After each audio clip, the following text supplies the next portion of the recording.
Welcome to the second semester for our course Fibers for Composite. So in this course you will be learning about composites. What are composites? Its definition, its classification, its properties, how it is manufactured, applications, and surface treatments, then flame resist treatments. Like this you will be learning in this course. So since today is our first class, so we will be first moving on to the introduction part of the composites. So what is meant by a composite? Composite means it's a material made by combining two or more materials, often ones that have very different properties. If you have some two different materials whose physical and chemical properties are different, you are combining them so that will give, you will get a composite with some unique property. But important thing is, you mix some two or more materials to make a composite, but two will not merge with each other. Two will not dissolve into each other. Okay, so that the constituents which you are mixing, that will retain its identity. Okay, so the constituents will remain the same. They will not dissolve or blend or merge into each other. Okay, so composites, if you see, it will have a reinforcement, it will have a matrix. So you combine them both, you will produce a composite, so that the properties of the reinforcement will also be retained, the properties of the matrix will also be retained. Okay, so that one will not dissolve or blend or merge into each other. Like you are mixing, when you mix some two polymers or two fibers, that is something different. But whereas here, both you mix together to make a composite, but both do not dissolve or blend or merge into each other, so that it will retain the identity. So normally you see the composites can be physically identified and then exhibit an interface with each other. Interface means which will actually connect between the reinforcement and matrix. There is a separate zone which will connect the reinforcement and the matrix that we are going to see. So as I have already said you, a composite is a combination of two or more components having some distinct interface, and the combination should result in the significant property changes. Means if one material has a different property and other material have a different property, you combine both of them so that you will get a composite with a significant property change. Okay, so in composite, two phases are there, okay, that you should know. One is a continuous phase and another is a discontinuous phase. What is a continuous phase? Continuous phase is a matrix phase. And what is a discontinuous phase? It is the reinforcement phase. Okay, you should know this. So matrix is a continuous phase which will occupy, which will be in a continuous form. But whereas the reinforcement that is used, it will be a discontinuous one. Okay. So first we will see what is a matrix phase. Matrix phase, already I have told you it's a continuous phase, or you can say it's a primary phase. So what is the use of this? It will hold the reinforcement phase in some particular orientation and in separation. Okay, so as I've already told you, though you mix the matrix and reinforcement to make a composite, one will not dissolve into each other or one will not merge into each other. Okay, so it will hold the dispersed phase, which is the otherwise called the reinforcement phase in some particular orientation, but in the separation. That is important, so that it will retain the identity. It transmits and distributes the stresses among individual fibers. See, for example, if you are having a matrix and by taking a dispersed phase, which is the reinforcement phase, which is, for example, say fiber, you make a composite so that the purpose of the matrix is whenever any load is applied, what will happen immediately? The stress will be distributed among the individual fibers. It is the fiber that will carry the load, but it is the role of the matrix which will transmit and distribute the stress. It will first take the stress and then transmit and then distribute the stress to the reinforcement. And what is the role of the matrix? Further role, it will protect the fiber from the abrasion. Okay, because externally you see it will be the matrix which will be like covering the composite, but it will protect the fiber which will be embedded inside from the abrasion, so that matrix composite, if any kind of an abrasion is given, fiber will not get abraded, and the external sources like moisture or any environmental conditions will not get affected, will not attack the composite, so that it gives protection to the fibers. And another important thing is it decides the maximum service temperature of the composite. Okay, so this is important. You see, if you take a composite material, something like this, you see this matrix usually or basically made up of metals or polymers or a ceramic kind of a thing, so that you see, let us say it is made up of a polymer. The polymer's melting point, if it is high, so definitely it will have the higher service temperature, so that a composite's service temperature is decided by the matrix and not the reinforcement, because reinforcement, you see, you can use a fiber or a metal also, but let us say if you are using a fiber, in that case it is not the fiber that decides the composite service temperature, it is the matrix that decides the maximum service temperature. Next is the reinforcement phase, which is the secondary phase, you can say, or you can say this another name is a dispersed phase, or you can say it is a discontinuous phase.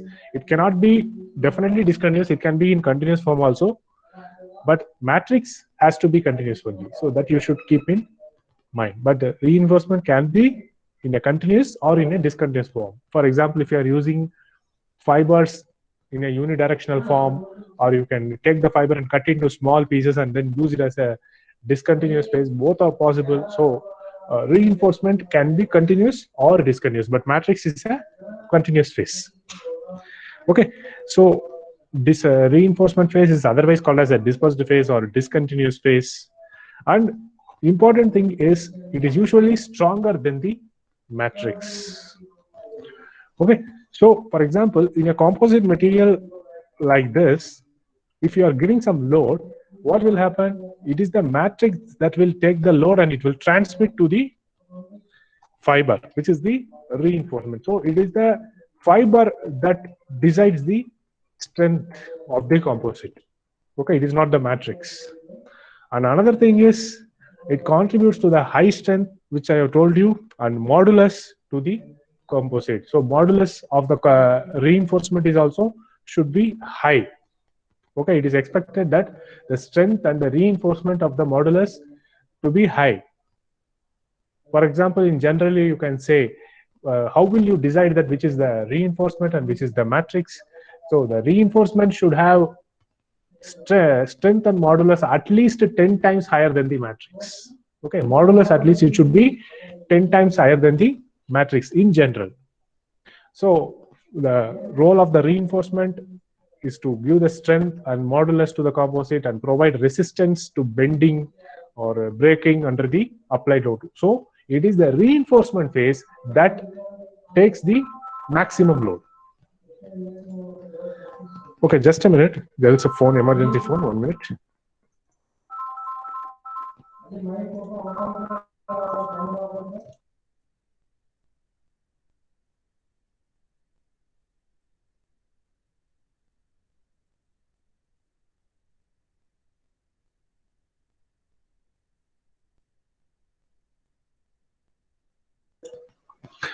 Okay, sorry for the disturbance.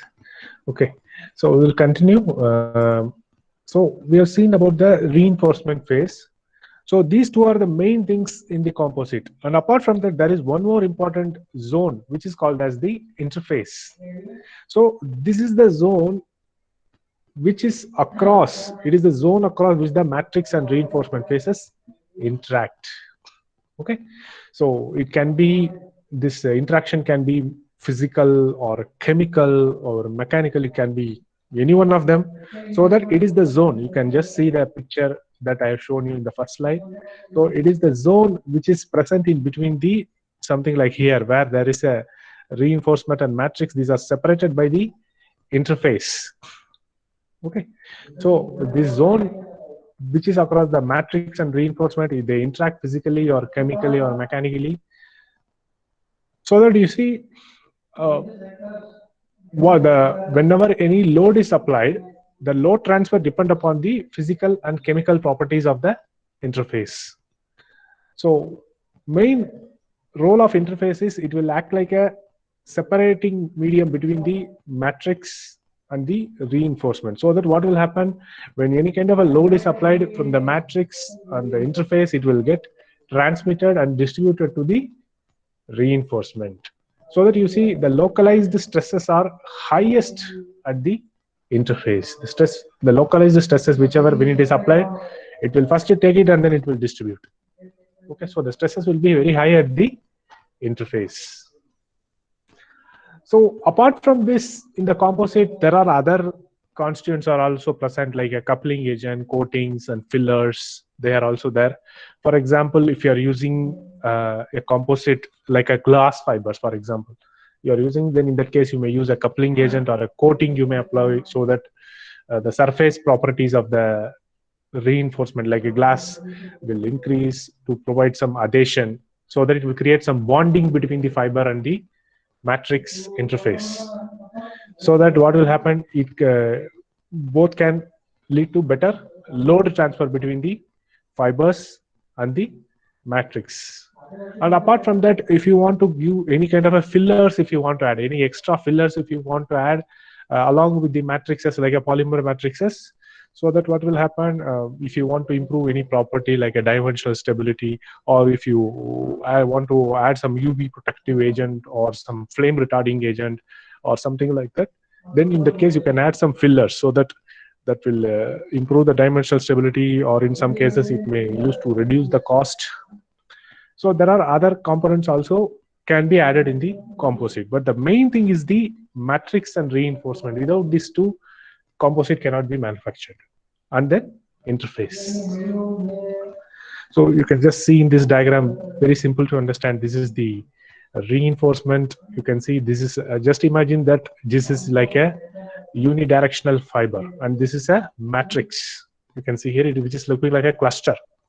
So both are mixed, so that what will happen, a composite is manufactured, so that what will happen, it contains fibers and matrix present to make a composite, so that both the properties of fiber and matrix will get retained. So this one you can see from the diagram itself very clearly. You can mix the fibers, matrix, coupling agent, on fiber surface coating or fill level, whatever, so that you can make a composite like this. You can, if you want to use a reinforcement in different forms, like a unidirectional continuous fiber, which is in a straight manner, just you're seeing here, which is the unidirectional continuous fiber, or if you want to use like a bidirectional continuous fiber, like a normal textile fabric, or if you want to use some different fabric like a multi-directional continuous fiber, or like a unidirectional discontinuous fiber, or like a random discontinuous fiber, where you take the fiber and then chop them into small pieces and just spread them over the surface of the matrix and then make the composite. That is a random discontinuous fibers. Or as a laminate, you can stack all the layers to make a laminate also. That is also possible. Okay, so there are different ways are there. So now here one question comes, interesting question. What is the difference between the composite and alloy? In composite also you are going to mix two or more materials. In alloy also you are going to mix two or more materials. And what is the difference? You see, alloy means what? It is a mixture of two or more elements where at least one of them is a metal. So the resulting alloy can be a solution or it can be a solid. So normally you know very well what is meant by alloy. Alloy, you mix some two or metals in some particular proportion and then get a third metal. For example, yeah, an alloy can be a homogeneous or it can be a heterogeneous mixture. But whereas you see composites are heterogeneous. You know what is the difference between homogeneous and heterogeneous? If you mix two same type of a material, then it is called and get a mixture that is called the homogeneous. To mix two different type of a mixture to get some third different thing that is called the heterogeneous. Okay, so alloy can be homogeneous or heterogeneous, but composite can definitely be the heterogeneous because matrix is different and reinforcement is different. You're combining both of them to produce a composite. Okay, so for example, you see in alloy, at least there should be one metal. One can be a metal and another can be a non-metal to make a alloy. But whereas for composite, it is not mandatory that there should be a metal. There can be a polymer, there can be a fiber, you can mix them and then you can make the composite. It is not hard and fast that metal should be there. Metal can also be there. Metal and matrix can also make a metal matrix composite. But for alloy, there should definitely be the metal. At least one metal should be there if you want to term it as an alloy. And important thing is all alloys are the good conductors of electricity because they're made up of metals. Okay, but composites are insulators. Okay, composites are insulators. So this is the difference which you should know. And what are the examples of composites from the historical perspective? If you want to know, what are the early composites that were used by people? So if you see in the hut, any roadside hut or any old houses you may see, some sort of a bricks you may have seen, which is used for many thousands of years. Mud bricks, by just taking the mud and then just giving it a proper shape and just using it as a brick. Those mud bricks also, if you see, that may contain some sort of a grass you can observe here. So this grass and this mud are mixed and then made into some shape and then given some heat treatment to set it. So this kind of mud bricks are used. So if you observe in this brick, this straw which is used here, that is the reinforcement, and the mud here is the matrix. Okay, so people have been making the composite for many thousands of years. So one of the example is the mud brick. So mud can be dried out into brick shape to give the building material. So once, if you do not use the fiber, for example, here they have used the straw as the fiber, which is the reinforcement. If they have not used that reinforcement, what will happen? If you just crush the mud, it will just get broken. It will just squash it. It will just break easily. Okay, so you know very well about the property of the mud. Mud has a good compressive strength and poor tensile strength. Okay, so straw, if you see, straw is like a fiber, you know very well, if you are used in the cattle feed. Straw, you can see it seems very strong if you stretch it, but you can crumple it very easily. So if you combine this mud and straw to make a mud brick, so that what will happen, it can make a good composite brick. So that what will happen, once that brick is made, that will be have some resistance to squeezing and tearing, so that it can make a good building block like this. Okay, so this is the example. Another ancient composite is the concrete. See, for example, you know what is a concrete? Concrete is a mixture of aggregates like small stones or gravel, cement, and then sand. Okay, so concrete also has a good compressive strength. So now you see in house construction sites, if you observe, there are plenty of rods, iron rods that are embedded in between this concrete. You may have observed, you may have seen this.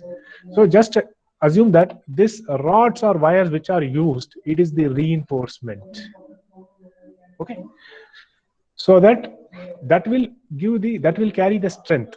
It is not the concrete that gives the strength. Okay, concrete, whenever any load is applied to the concrete, it is the concrete that will transfer and distribute the load to the iron rod, which is the reinforcement here. Okay, so this is the ancient composite, which is the concrete. Okay, so this metal rod is the reinforcement. So that you need to understand. Then apart from that, what are the natural composites from the nature? You can see does natural composites exist in the nature? Composite by naturally, have you observed anywhere? Yes, it exists in both the animals and plants and also in the human beings also. For example, you see wood is a composite. How the wood is naturally made by nature? How it is made? It is made by long cellulose fibers held by a weaker substance called the lignin. The lignin is a binding material. Okay, so this wood itself is a composite. The cellulose, you know very well, it is a strong material and it is found in cotton and other cellulosic fibers. You must have seen about cellulose, but lignin, it is a binding material, which is a natural binding material, which is a weaker substance. Okay, so here in this wood, the cellulose is the reinforcement and the lignin is the matrix. Okay, so these two substances, when it combined, it can make a composite, which is a wood which is very strong. So the strength of the cellulose, if you compare it to the strength of the wood, obviously it is the strength of the wood which is very high. So this is the advantage you get. By naturally, this advantage has been created by the nature by this combination of these two materials. And the bone in the human body, you know, your bones which are in the teeth or in your body, it is strong. How it is strong? Here you see, here also there is a composite is there where bone contains a brittle material called the hydroxyapatite, which is mainly calcium phosphate, and a soft and flexible material called collagen. So these two have combined to make the bone, which is a composite which is very strong.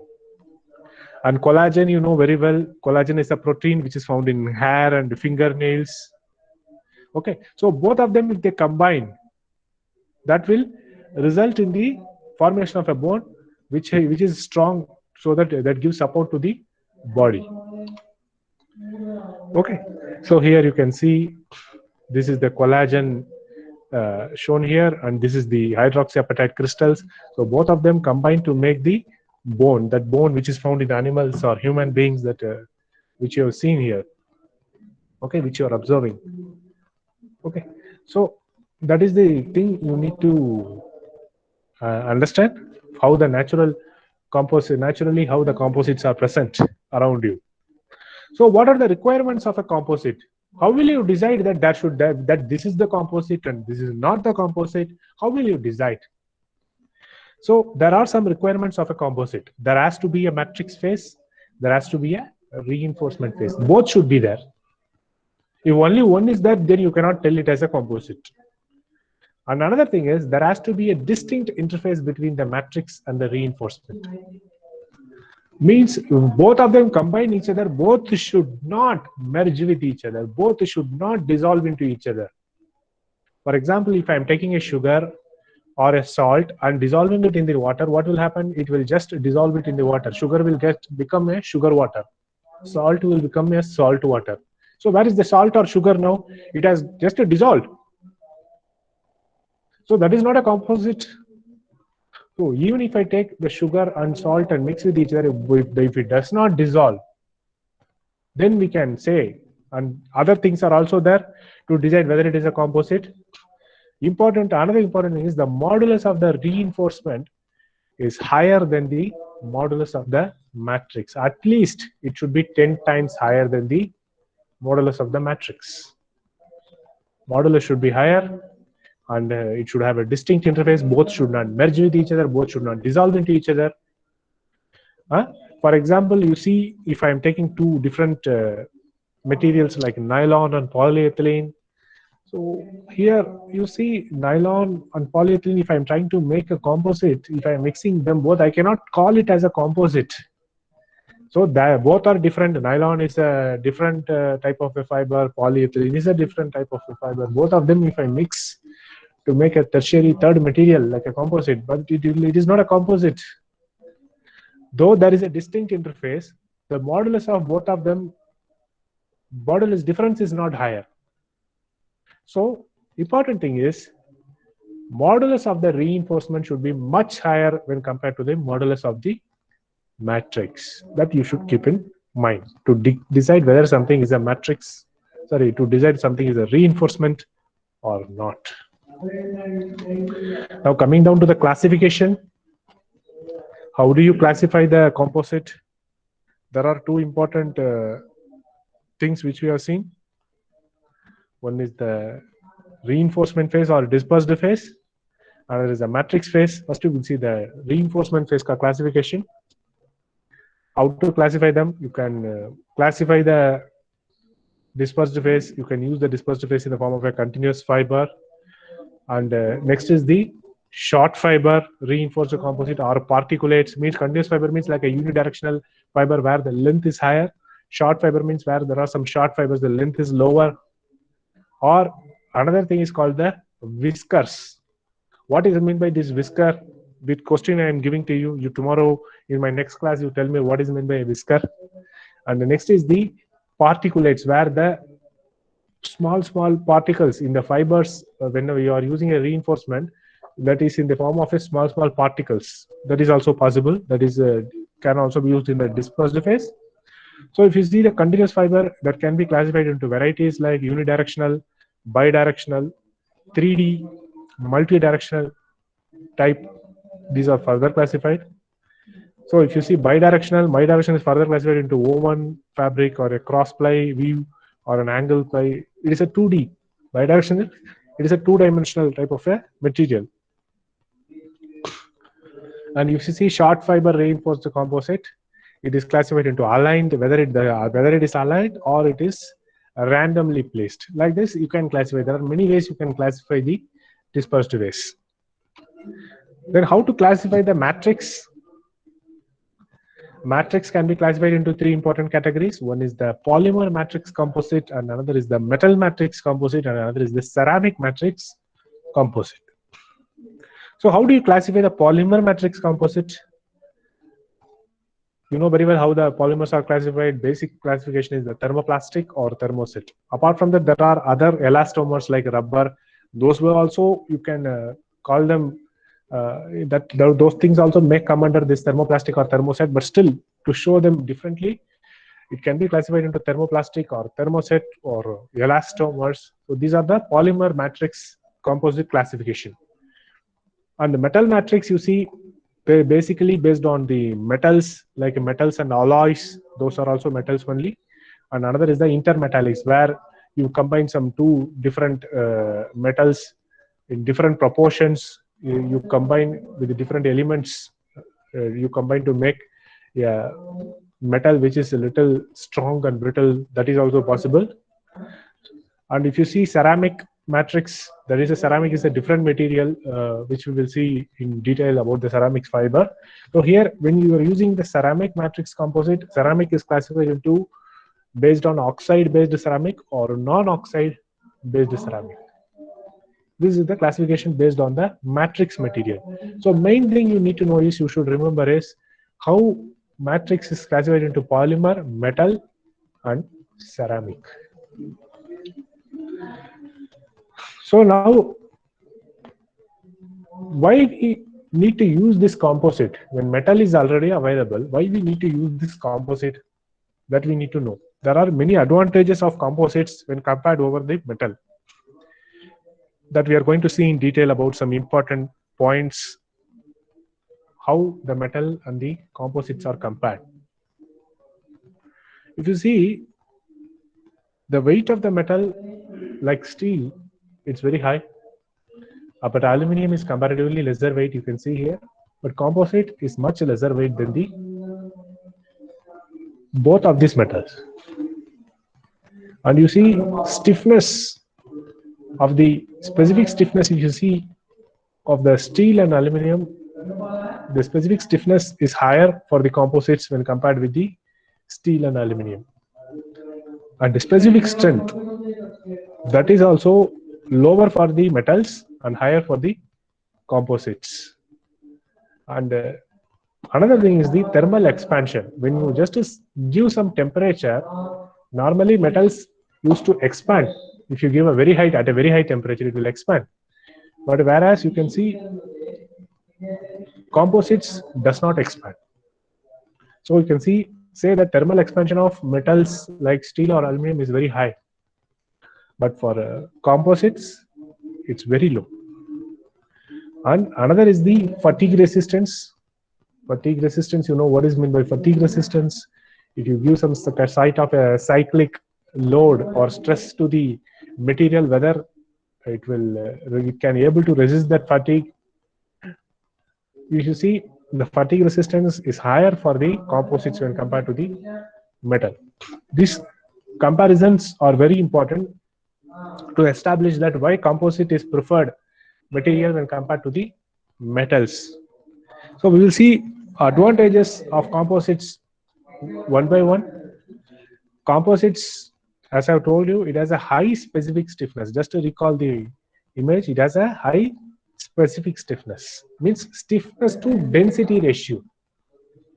Okay, but you see composite offers the stiffness of steel with 1/5 of the weight, though the weight is very less and stiffness is very high, and which is equal to the stiffness of the aluminum, and weight of the composite is also half of the aluminum. Just you can see here the weight is also half of the aluminum, and stiffness, if you see, it's very high. So that weight is also less, stiffness is high, so there is an advantage in using the composite. Then specific strength, that is the strength to density ratio. Okay, just to see this image, you can see the specific stiffness is high for composites when compared to steel and aluminum. So what is the advantage of this specific strength? So because of this, whatever type of a material that you use in the aeroplanes or automobiles, so that can move very fast. Okay, weight will be less, but specific strength will be very high, so that the material can move very fast, so that will because of the weight which is less, that can give better fuel efficiency. Okay, so if you see that strength, specific strength of the composite is usually 3 to 5 times higher than that of the steel and aluminum. And next is the manufacturing of composites require less energy and less pressure or force than the metal manufacture. In metal manufacture, you see there may be multiple steps involved, higher temperature involved, pressure involved, force involved. But whereas you see in the composite manufacturing, that much of a problem is not there. So it consumes less energy, less pressure or force. Next is the near net shape. This is important. Near net shape can be produced with the composite material. Okay, what is this near net shape? For example, you have some model like a brick model. If you want to make that kind of a particular size of the composite you want to make, you can easily make it something like a close to the required target. That is called a near net shape. So that can be produced with the composite materials. So because of that, what will happen? You do not require multiple machining operation or reduce this process cycle time, and cost is also reduced.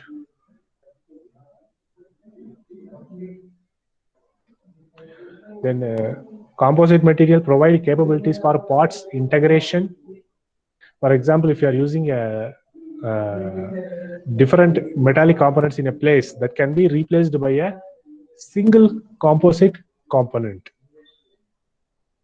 And another thing is composite structure provides in-structure monitoring or online process monitoring with the help of embedded sensors known as smart materials. For example, if a particular engineer is designing a bridge or any kind of a place, there if he is using the composite structure, that structure monitoring is possible. Online process monitoring is possible because sensors can be embedded in the structures. Okay, that is possible, so that it will act like a smart material. Another thing is thermal expansion, or otherwise called the coefficient of thermal expansion, means if you give the temperature, whether that will expand. Normally, the coefficient of thermal expansion is very high for metals, but whereas for composite, it will be much lower. So what is the advantage of that? If you see in that, if the coefficient of thermal expansion, if it is very less for composite, the advantage is that it will provide good dimensional stability. Okay, it will provide good dimensional stability over a wide temperature range. And the next is corrosion resistance. Corrosion resistance means, you know very well what is meant by corrosion. Okay, metals are easily prone to corrosion, rusting formation is possible, but whereas for the composites, this problem is not there, because externally you see, just to recall the previous slide, I will explain you the matrix protects the composite from abrasion, moisture, or other environmental condition, so that it cannot easily corrode. Okay, and also if you are not, even if you are using a metal as a reinforcement, metal will be embedded inside the matrix. Okay, so that is an advantage. Next is the vibrational damping. You know very well, if you wherever place the metal is there, there will be more generation of noise when anyone is walking over a place where there is a metal is there, so that there will be generation of more noise and vibration will be there. So that is not a desirable feature. In that case, if that metal is replaced by a composite, that leads to better vibrational energy absorption and reduce the transmission of noise and vibration to the neighboring structures. For example, if you want to use a particular composite in a place where you do not want that kind of a disturbance, or you want to use some place where there is some shock absorption is required, composite is the preferred material. Okay, so this is just a table that shows the coefficient of thermal expansion, how it is lower for the composite. You see, this is the carbon fiber epoxy composite. It is very less, minus 1.1, but whereas you see for the steel or copper, how much it is higher, or for aluminum, it is how much it is higher. Okay, and also density, you can see how much it is lower for the composite material. Okay, so these things are the advantage why we are going for the composite material when compared to the metal. And coming down to application is a very vast for composites.